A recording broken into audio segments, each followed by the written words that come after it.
Hello everyone and welcome to the YouTube channel of BeingACCA. This is Tushita Gupta, ACCA affiliate, and in this video I'm going to be debriefing to you all this question from the pre-March 2024 mock exam which has been released by the ACCA. So this is the question called Fit Company.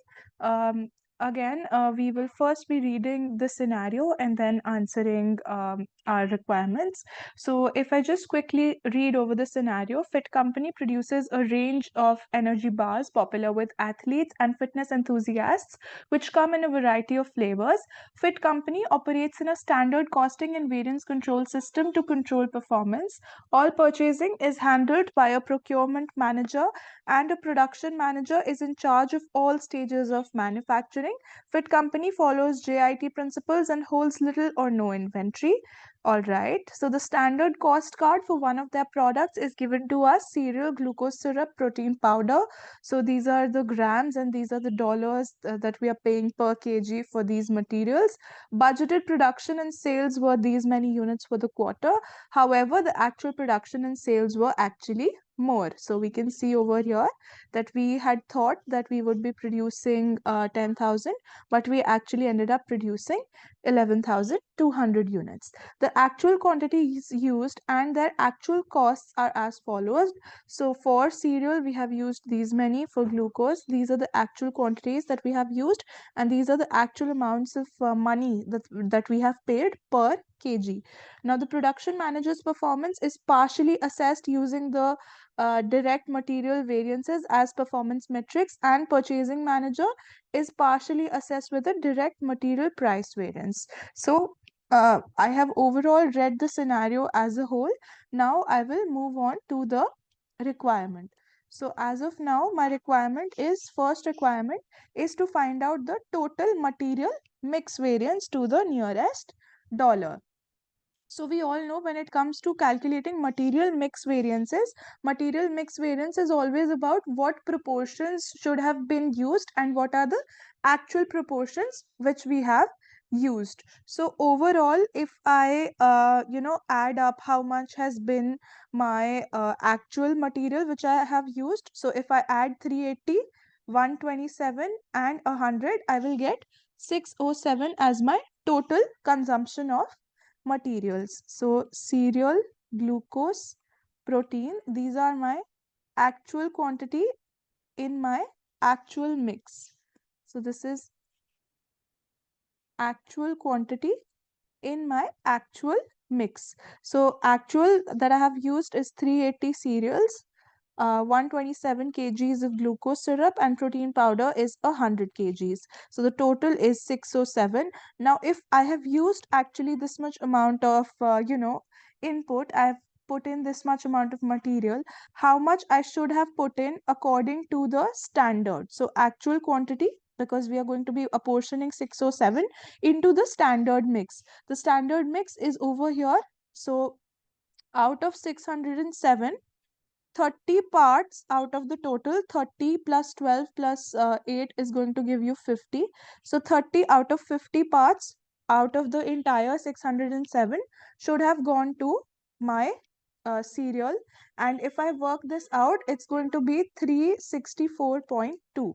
So this is something which I should have actually used according to the standards. Similarly, doing it for glucose, it's going to be 607 multiplied by the proportion 12 out of 50. So if you work this out, you're going to get 145.7. Then similarly, 607 multiplied by the proportion of protein powder is 8 out of 50 parts. So this is going to give you 97.1. So this is something which you have actually used, and this is something which you should have used. Now we are going to compare, have we overused or have we underused? So basically, just to draw a comparison between these figures, my variance, if I find it out in kgs, it's going to be 380 minus 364.2. I should have used this much. I have actually used more. So it's going to give me a negative figure, 15.8. Similarly, I should have used 145.7, but I actually used less. So it's going to be a positive variance, 18.7. and the difference 100 minus 97.1, I should have used 97.1, but I used 100. So the difference is going to be a negative variance for me.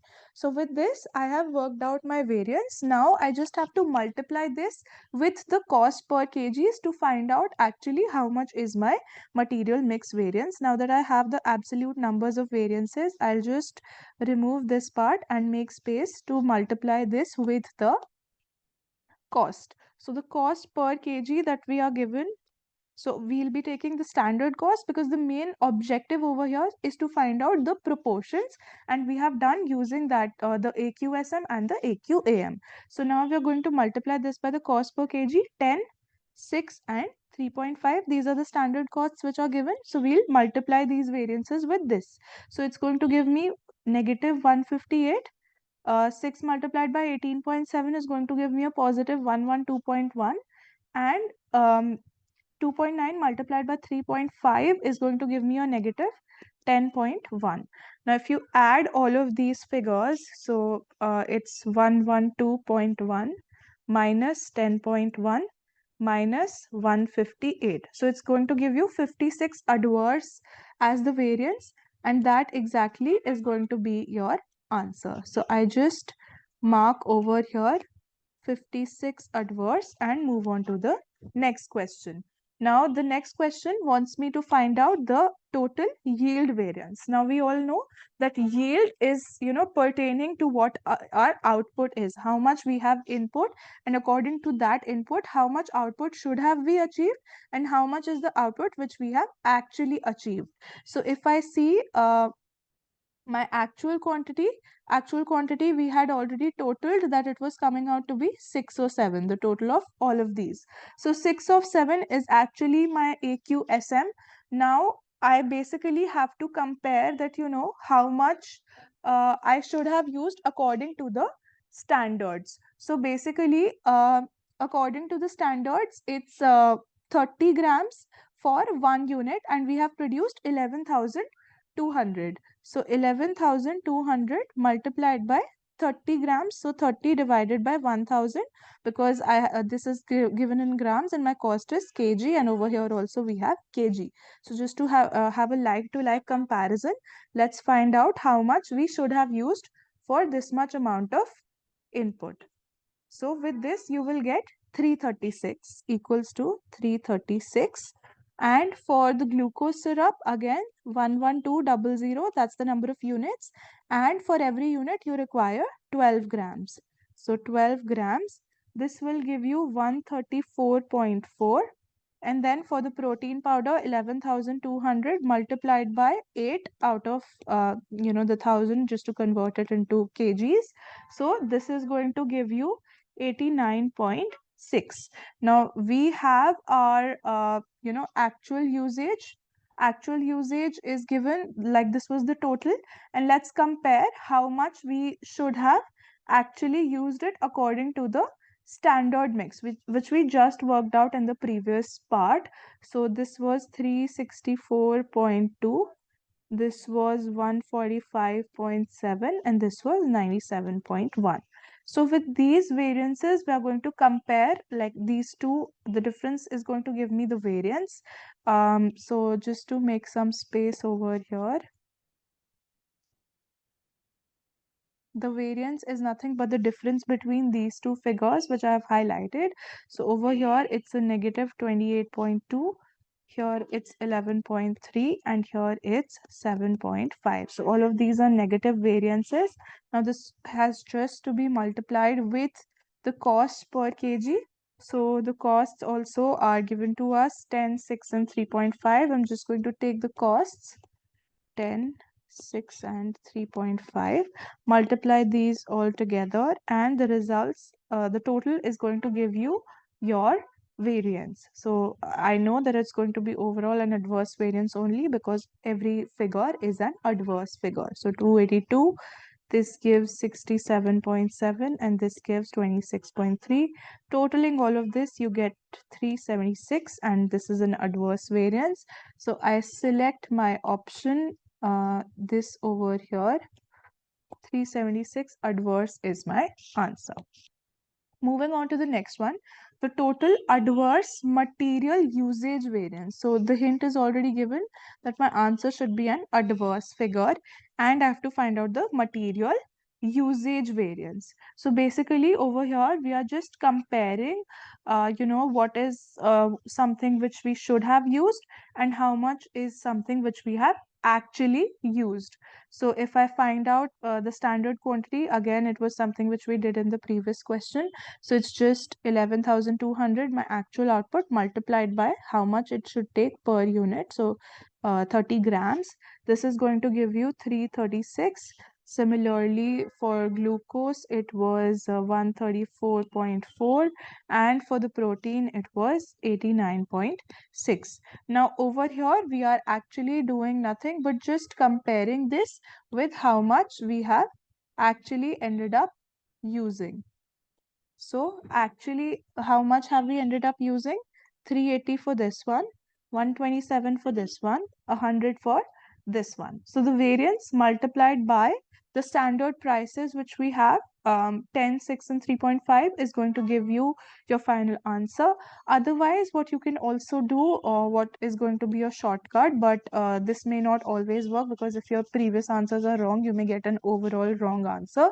So the first answer which we calculated was 56 adverse plus the 376 adverse. Basically, it's the adverse material usage is nothing but the sum of two things, and the two things are first your mix variance and then your yield variance. So basically, your material usage variance is made up of these two variances. You add both of them together, 432 is what you're going to get, and this is going to be your answer. Moving on to the next question.